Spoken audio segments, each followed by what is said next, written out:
In ancient times, King Xuan of Qi loved music, especially the sounds of the sheng and flute. He had 300 skilled musicians who could play these instruments. King Xuan enjoyed lively and grand spectacles and always wanted to display his royal majesty in front of large crowds. Therefore, whenever he listened to the sheng and flute, he would have all 300 musicians play together in an ensemble for him. A man named Mr. Nanguo heard about King Xuan's peculiar hobby and saw an opportunity to make money.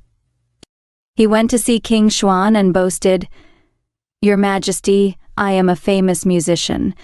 No one who has heard me play the sheng and flute has been left unmoved. Even birds and beasts dance gracefully, and flowers and plants tremble to the rhythm. I am willing to present my extraordinary skills to you."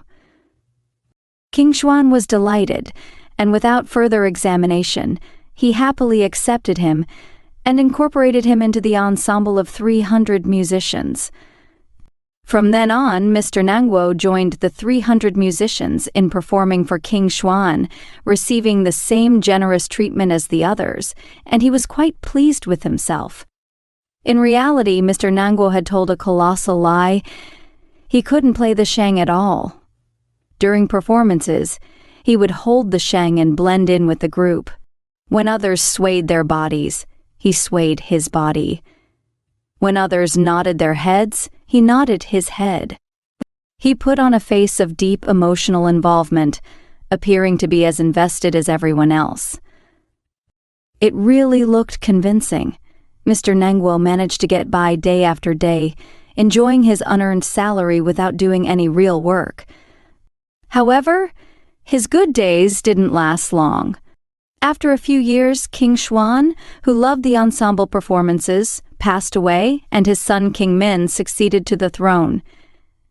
King Min also loved the sheng, but he was different from King Xuan. He thought that having 300 people play together was too noisy, and that solo performances would be more elegant.